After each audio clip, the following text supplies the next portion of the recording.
Hello, everyone, and welcome to the Future of Space. I'm your host, Daniel Fox. Our guests today are Sharon and Marc Hagle. Sharon is an entrepreneur and astronaut. She founded Spacekids Global in 2015 with a mission to inspire STEAM plus education and bring the possibility of space to children. She shares her journey to space and inspires students through speaking engagements at schools, nonprofit youth organizations, science centers, universities, and space organizations. To date, Sharon has reached over 96,500 students globally. And recently, Sharon went up to space along with her wonderful husband, Marc, on board the Blue Origin New Shepard. There's a little laugh over there. Sharon, Marc, welcome to the future of space. Thank you. We're Thank so you so happy to be much. here. Sharon, Marc, before we get into all the stuff that you've been working and your recent flight, could you share with us three words that capture the essence of space for you? Well, I think it's different for each individual, but for myself, the three adjectives that I would use would be how quiet it was. It was very quiet, inspirational, and emotional. Marc? What about you? And Daniel, that's interesting. I gave that some thought and I came up with something that might be a little different: past, present, and future. I love it. I always love the personality, how people's personality comes through these three words. Some people make actually a sentence, the final frontier, or a player word, and I love the past and the future and the present. Sharon, I want to zone in a little bit on that emotional. You chose the word emotional. Why was it emotional? I had the opportunity to watch Richard Branson do his flight and stay with the family. And I remember everybody was so emotional, and that surprised me. And I'd forgotten about that until we actually launched. And once you get out there and get into zero gravity, it's just different. It's very emotional. I think that's one of the part of the story that we often forget because we live in a world of simulation where you can go to a space center and see a star show, or people put their virtual reality headset and they think that they can experience nature. But there's a physicality to life that cannot be replicated. And when we talk about going to space so that people can experience space and experience the overview effect, like you said, there's a physicality to that experience that cannot be replicated. That when you go there, you will really be transformed, correct? Absolutely. We're still processing this, and people say, well, how was it? It's hard to describe. You can describe the physical aspects of the launch, and it's like a very exciting roller coaster ride. But when you try to describe the emotional effects of it, I don't think there's real words to describe it. One has to experience it on their own. And I think everybody experiences it a little differently based on who they are and what they are. Mhm. What was for you I mean, obviously, you have the physicality of the G force and you going up. And I know that the loss of gravity, your body wants to go there because that's a physical experience. But you have to kind of force yourself to look throughout, through the window to be reminded that this is something that is about this view. How did you, like, what was going through your mind from the rocket launch and having this G force and then this release of gravity and then looking out the window? Well, I'll take that first.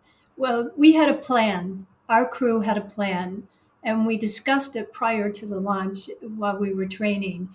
And we decided that, yes, we wanted to do the crew photograph, but we wanted to look like we were in zero gravity. So we waited until everybody had their feet off the ground. And then we each had our individual plans. So Mark and I wanted to go ahead and do this space kiss, and I had to float over to him. And then most everybody in the capsule wanted to just hang on to the window and look at the view. What was yours? We had, in advance of the flight, had an opportunity to do the zero G flight a couple of times. So we've experienced zero gravity prior to this flight. It's not the same because we're in zero gravity much longer here. However, very clearly, we wanted to look out the window and appreciate the new images, the new learning experience, and the emotion associated with deep space. And it was particularly interesting for me because my description is the black wall. I mean, it is solid black, very opaque, no reflection, no stars. That was just incredible. I came away with a little different impression. You're the overview effect. We're looking down on Earth, and I walked away putting a new title on Earth. Earth is a satellite in space, no different than many other satellites. And why should Earthlings, why should humans not build other satellites and expand their capability and expand the technology and learn from that rather than just live off this satellite that we presently live on and use up all of its resources? Now, Mark, this is a really point that I try to communicate in the future space is what is the deeper story, and you kind of alluded to that, and where why should we limit ourselves, or why would life limit itself? Because it's not just about us; it's we're the ambassador for life. So, can you explain a little bit more for you and Sharon also? What is the life or the human story of going to space? Well, it kind of comes in where I started with the three words of past, present, future. Past, Earth was formed, Earth grew, humans were able to multiply and grow on Earth and take advantage of what Earth had to offer. But guess what? The population is starting to exceed the capacity of the planet. And unless technology starts developing new approaches, different approaches, and solves the problems that we have on Earth, not just global warming, but overpopulation, food supply, lack of water capabilities, numerous things, technology and advancement and building off planet places to live and understanding off planet capabilities. Look at how much can be learned from that can be of benefit to the human race and help solve our problems on this satellite. Sharon, do you have anything to add on this? No, I think Mark says it beautifully, and also about the inventions that are possible as we explore other frontiers. I mean, you have children, and I don't know if your children have grandchildren, but if your children lived under the same roof with the grandchildren and the great great great children, I mean, at one point, wherever you are, it becomes too crowded, and the resources are being stressed, and there's too many dynamics, and there's a lot of conflict. So people start to leave the nest or the house, and it's not leaving it with the intent of leaving everything behind, but it's more kind of spreading out the the the the the input of information at the benefit of everyone. I mean, this is what we've been doing ever since the beginning of time. We've been spreading to new places because that's how nature works, and it's not just about us. It's every organism, every mammal, every species does the same thing. It's just that now we're at the planet level, and life went from single cells to multi cells, and now we're about to go from single planet to multi-planetary. Um, are you excited about what the future? I mean, Mark, you were saying about the future. Are you excited about the future of our species? Oh, absolutely. Just look at the rate of human knowledge and how it's growing and the capabilities associated with that. Relate that to computer technology and singularity, where someday computers might have more capability than the human mind. What happens when we start crossing over those lines and we start learning things and developing things and looking at opportunities that are not imaginable today? What happens when we have the technology to do teletransportation? What happens when we have the technology to do time travel? There is nothing that stops us from doing that. And physics, if you study it, certainly indicates that those things are possible. So the human race in the present is at the infancy of learning what to do and how to develop the opportunities that space might have for it and what other planets might have for the benefit of the Earth. What happens in the future as this starts growing? It's going to be expensive to get there.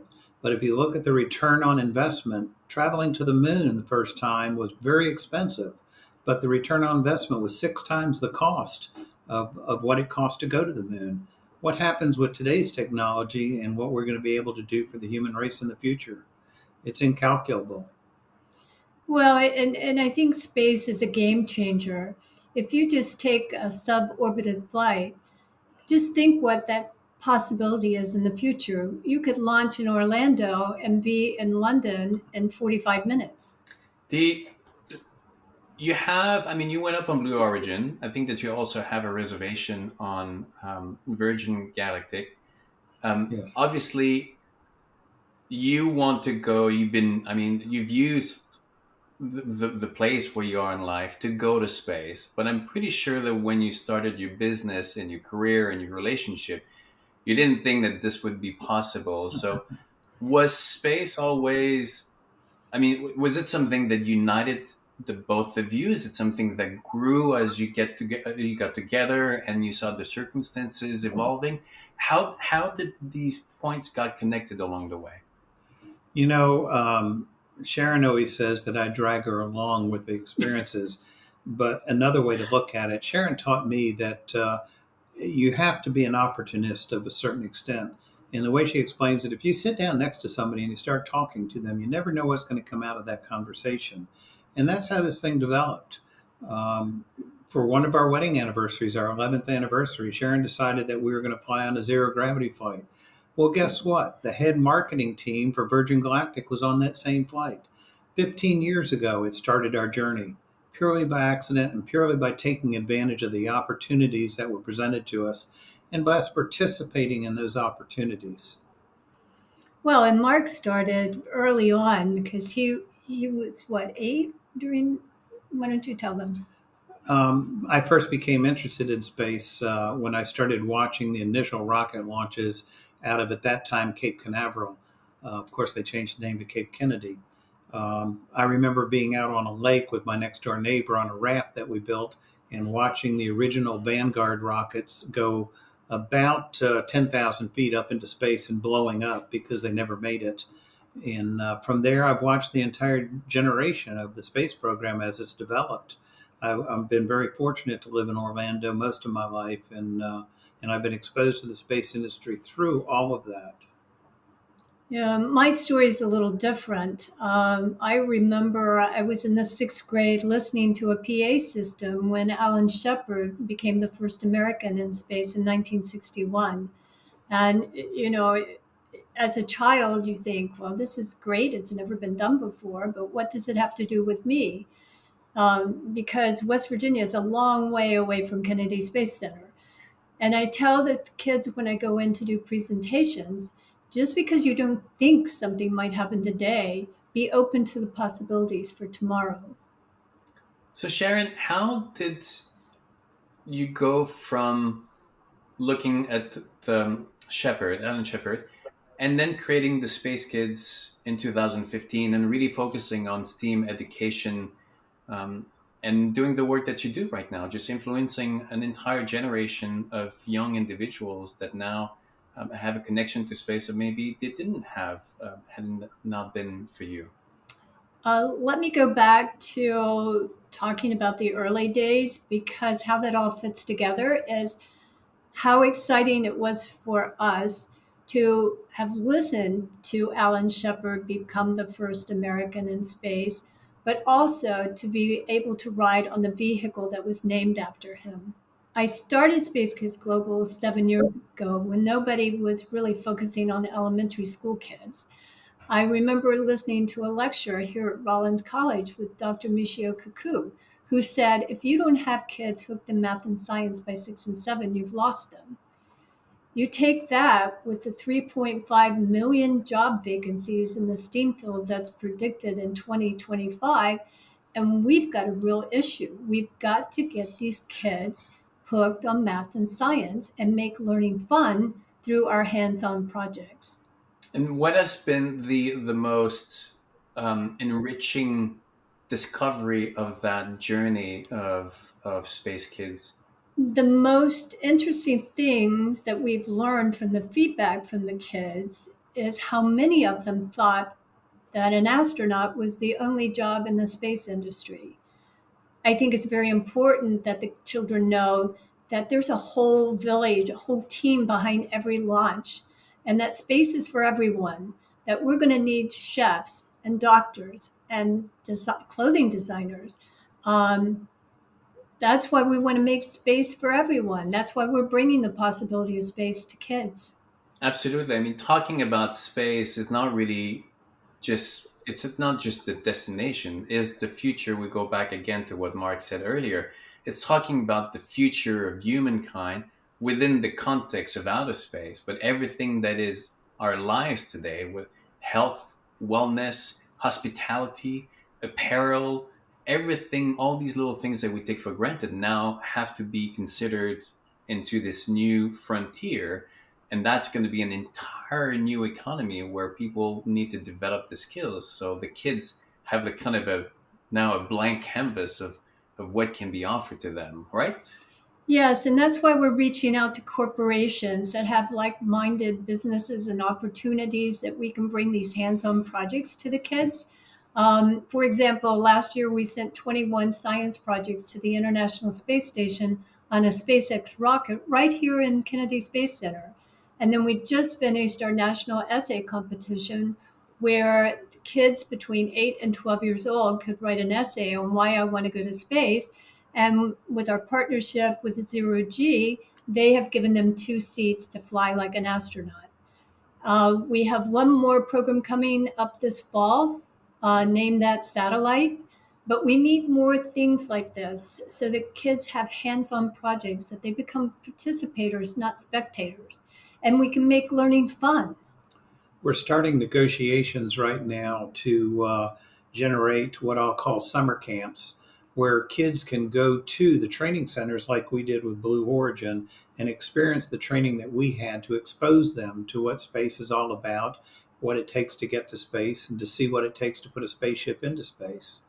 We're also trying to generate relationships, as Sharon said, with corporations where we can set up internships. So, not just for the elementary school kids, but as they develop through, let's keep them involved and let's not let them forget what their possibilities are. And let's keep them, keyword, participating. We've got to keep them participating in the program. And if we can get internships with corporations, that does two things. It encourages the children to stay in the STEM fields. It also offers opportunity for the corporations to generate future employment. I totally agree with you, Mark, and Sharon, on the participation. I've worked with children before, and the education is extremely important, but even more so, it has to be paired with opportunities, because education without this extension is just basically it's wasted knowledge. You know, for a lot of people, the problem is not to assimilate the knowledge, but is to do something with it. And what I've realized when I talk to children is that there's the interests and what they want to do when they're young, and what they end up to do is not always just a direct line. It ends up being, well, there was someone at some time in my life that offered me this opportunity. It was not connected to what I wanted to do, but I needed to figure out. So what I always try to do is, how can we remove the friction between their interest and the actualization of that interest and the opportunities? And that's exactly what you're doing by creating, obviously, the space cam, but connecting them after that, beyond that, into the corporate, so that they can have less friction between what they want to do and where they're going, correct?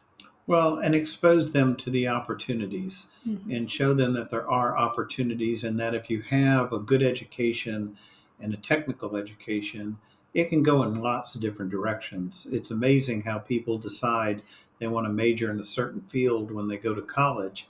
And how many people really end up following that exact dream? An opportunity presents itself, they take advantage of the opportunity, and they go in a slightly different direction. And we need to be cognizant of that. Give them the basic education, give them the tools to work with, but then give them the opportunities so they can develop and use those educational benefits. Now, Sharon, in your bio, it says STEAM plus. I think a lot of people obviously know what STEM stands for. It's science, technology, engineering, and math. Recently, there's been a big push to include the A, which stands for art. But you also added plus. Can you share with us the importance of the A for art, but also what do you see by adding the plus? Well, as I tell the children when we do our presentation, we need the art just as much as the other letters.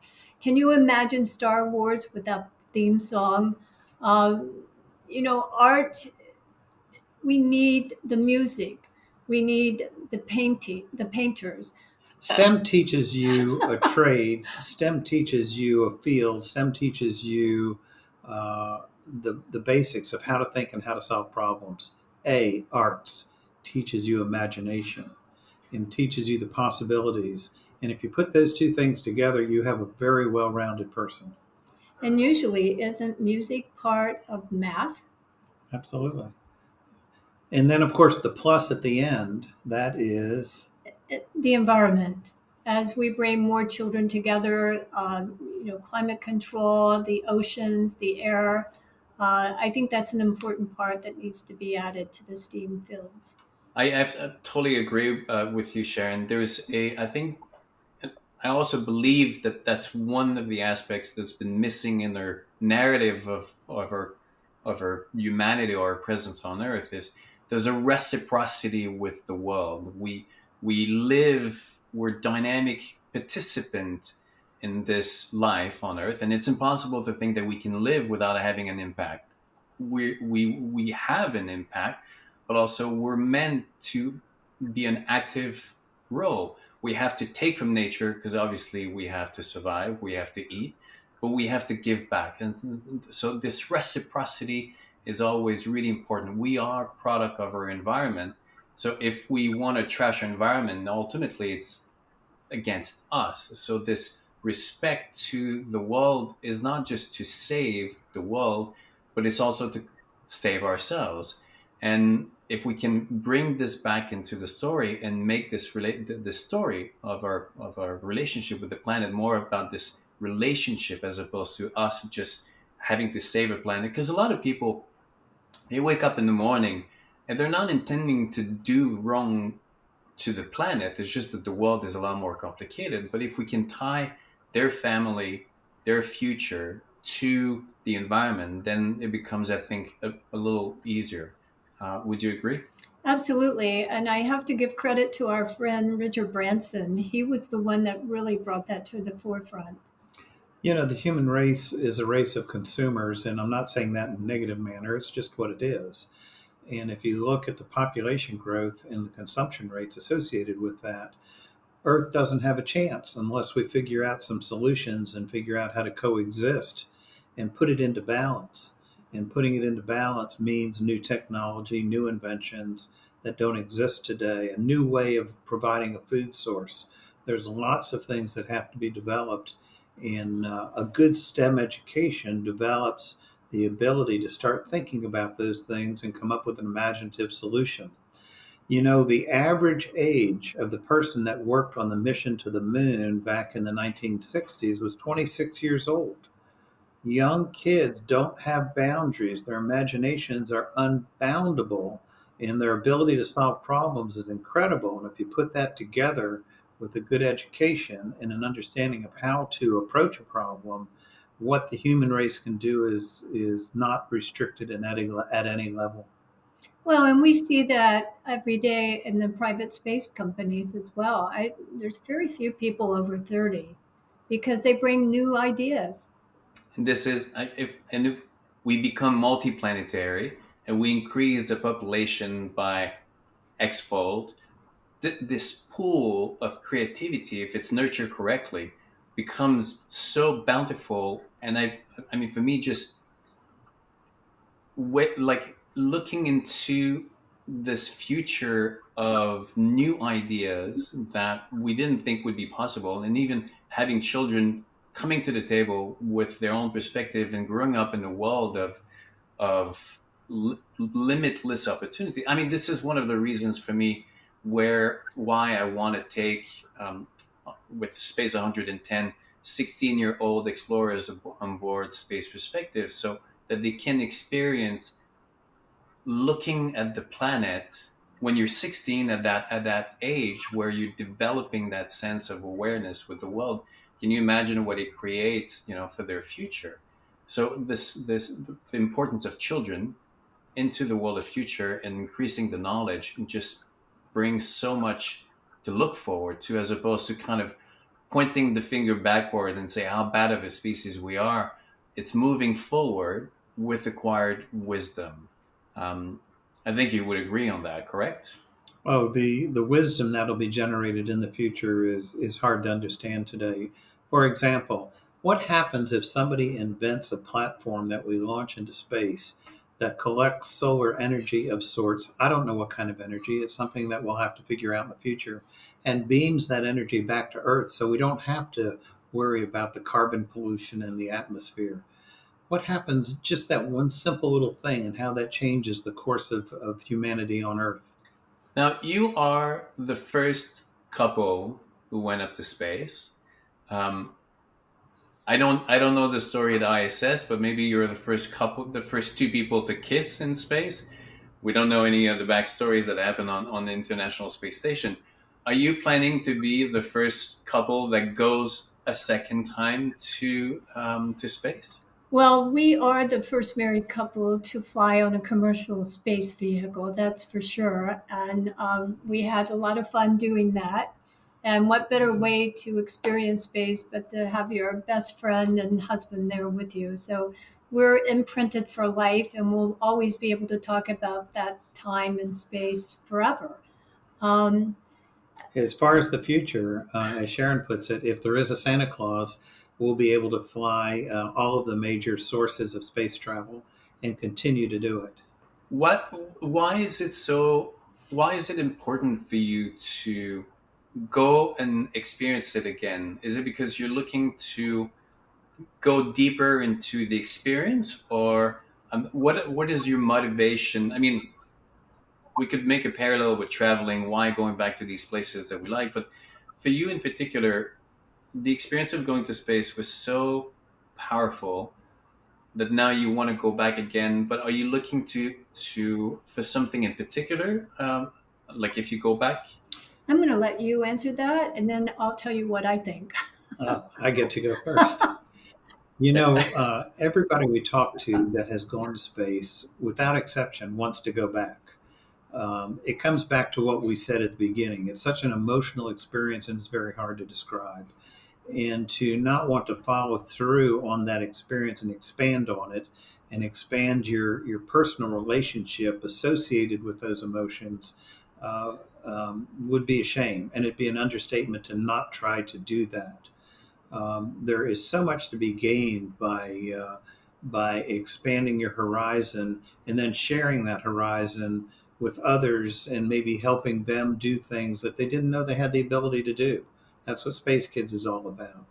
So there's a duality associated with it. Certainly the interest and the excitement of us going and what we're going to learn emotionally, and secondarily how it gives us credibility and gives us the ability to take that learning experience and share it with the young kids today and get them excited about it.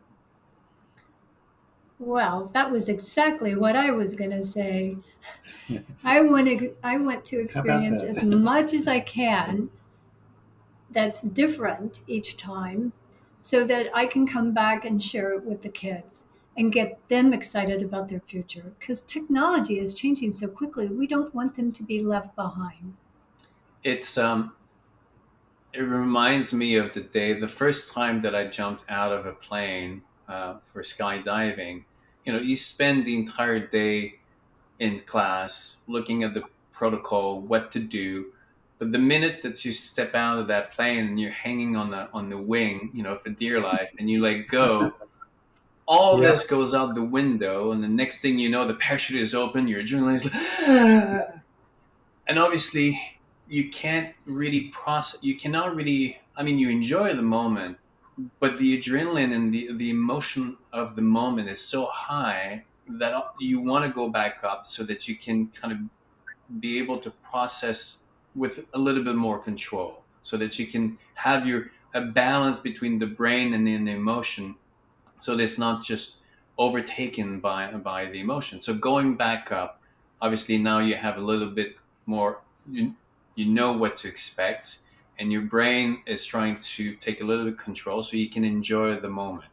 How so?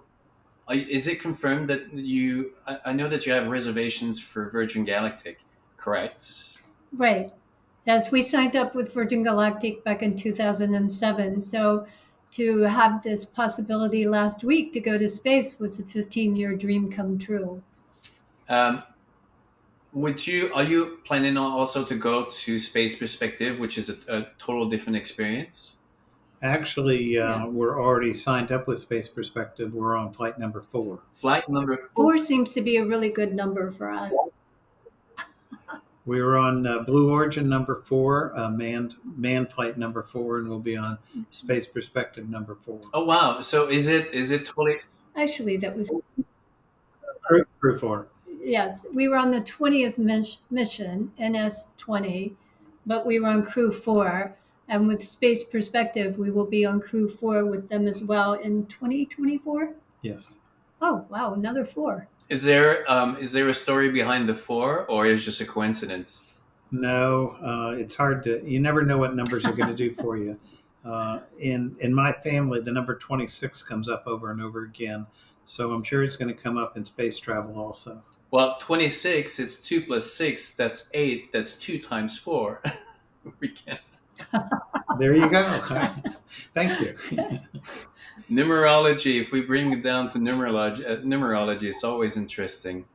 Uh, I asked my wife the other day if when we're about 90 years old, towards the last stretch of our journey together, if there would be a possibility to get a one-way ticket on a spaceship that goes into either Mars or to beyond, would she agree to take it? And she was like, yes, I would take it, because of the idea of ending this journey on this planet by going to places that very few, or just this embarking, visualizing this future.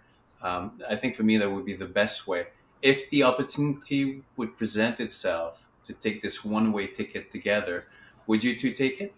I think there's too much to learn. I'm not interested in a one-way ticket. I'd be very interested in going to Mars, but then I'd want to go on to other locations in addition. I'm always looking for the next thing to learn. Well, and I always think with the way technology is advancing today, that they're predicting what the baby boomers are going to live to 120. I'm in. There's Sharon. Sharon has a funny story. Uh, yeah, Blue Origin has a program where they're launching postcards to space. And young kids are writing postcards to themselves with a message on it, and Blue Origin's flying it to space. Sure. And then when it comes back, they return it to the child, stamped that it's been flown in space.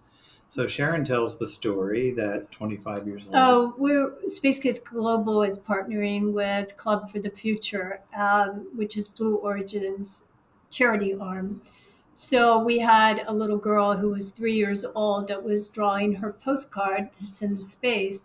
And I posted it on social media, and I said something like, can you imagine when she's 25 years old and she's going through a drawer and she finds this postcard and she says to herself, I remember doing this. I was living on Earth then.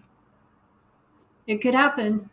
I had this. I was talking to Janet Ivey, who was a space educator, and we were laughing a little bit about visualizing this Coke commercial, because Coke came up with the new flavor. It's called Starlight. It has a a little bit of raspberry in it. Um, but we were imagining this commercial where a kid that lives on the moon communicates with a kid that's on the planet through this almost a Morse code or light signal, and then they meet in between the space station and they share a Coke. But this is where we're going. This is where we're going to have these experiences where we didn't think would be possible. I mean, just watching a rocket landing upright, I still my brain is always having trouble really comprehending what I'm seeing because it's so counterintuitive. Do you still get excited when you see a rocket landing upright? Ooh. Oh, one of my favorite memories is when SpaceX had the dual boosters land side by side simultaneously. That's incredible. And that's a game changer for the space industry. It's like sci-fi movie. I know we were just over at the Axiom launch at Kennedy Space Center on Friday, and I was surprised at the triggers that Mark and I were experiencing, even when they were doing the countdown. You know, three, two, one, lift off. I mean, it was so emotional. You were like right back in the capsule, feeling the engines and the jarring. It was awesome. Now, when you float back on after going to the star to space on board Blue Origin New Shepard little capsule, there's this moment I always wonder how it feels when you're about to touch. There's this jet of air. Is it like a big break, or it's a soft landing? How did it feel inside the capsule at that moment? We have two different opinions on that. You see a big cloud of dust come up from underneath the capsule, but that's because it fires a thruster just before it hits Earth and softens the landing considerably. And then the seats that you're on are an X format that have springs associated with them. So it's in my mind, it was hardly jarring at all. In Sharon's mind, Well, I saw the Earth coming up very quickly, and so I kind of locked myself into the seat a little more. And then when we hit, it was a little harder than what we had in the simulator, that's for sure. I find it always interesting, when my wife and I were in the car. Um, I'm usually the one driving, and our perception of what happens around this drive is always extremely different. Just just on the personal level, who usually drives between the two of you? He won't let me drive because won't let. I'm Andretti. He says I make him nervous, but I like to go fast. I don't understand how this works. Sharon goes fast and she's weaving in and out of cars, and I get all the tickets. I don't understand. That's because you drive like a little old man. I always I used to be in my younger days. I was a guide for kayaking on expeditions, and every time that we got a couple and put them into a double kayak, whatever dynamic was in between the couple really came up to the surface instantly.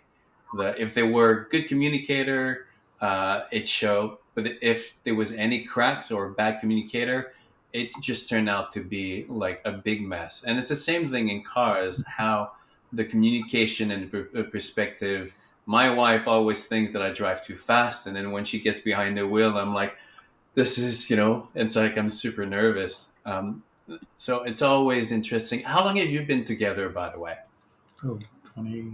We've been together 29 years and married this month 26. So that was one heck of a anniversary gift. Yep. Congratulations. Do you want to share with us a little bit how you two met? And by the way, there's that 26 again, isn't it? How did we Maybe that's meet? the end. How did we meet? We met on the interview Oh, where I was interviewing oh, please. you. No, Mark and I are both in the real estate business, and I was doing site selection for national tenants in the Southeast. And one of my clients was Public Supermarket here locally. Well, no, I guess they're throughout the East Coast.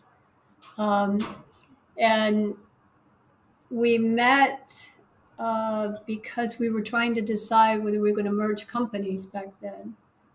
Yeah, we were developing shopping centers throughout the southeast uh, with a competitor of Publix, and we wanted to start dealing with Publix and taking them into the Mid Atlantic. At that time, they had gone up to Georgia, Georgia. and they hadn't gone further north than that. And we were looking for someone that had that attachment and that relationship with Publix, and Sharon was that person. Well, I'm so glad that the two. Oh, Yeah, but the rest of the story, go ahead, Sharon. the The rest of the marrying her story. marrying her was much more expensive than the merger. Now, the rest of the story, as Paul Harvey says, my good friend was VP of real estate and was my mentor. And so when I brought up Marc's name, he had the legal department do a background check on him before I ever met him. And he says, I think he's good. I think he's a keeper. Well, I'm glad you two met because it created such an inspiring journey. Obviously, with going to space and moving forward as we, because I want to be mindful of your time. Moving forward, what are you going to be doing with all this, the material and the experience that you two went through? What is next? Well, there's a game plan being designed right now, and Sharon's been in a series of meetings since we got back as to just how we're going to take advantage of this opportunity in our 5 minutes of fame and convert that into the charity and how we can use it in the charity to expand its capability and its reach. And that's in planning right now, and it'll start unfolding in the next 30 days. It's given us terrific opportunity, and we're going to take advantage of that as quickly as possible. And if people want to learn more, where do they want? Now, Sorry, come again. I was going to say that's the business answer. Now, Sharon will have the child answer. No, I just wanted to leave you with one thought, and that is when we do go into schools and the children run up and they say, are you an astronaut? Can I be one? And I think that's what we need to capture: the excitement, the curiosity, and the imagination. If people want to learn more about Space Kids and all that is coming up for you too, where can they go? Visit our website, www.spacekids.global.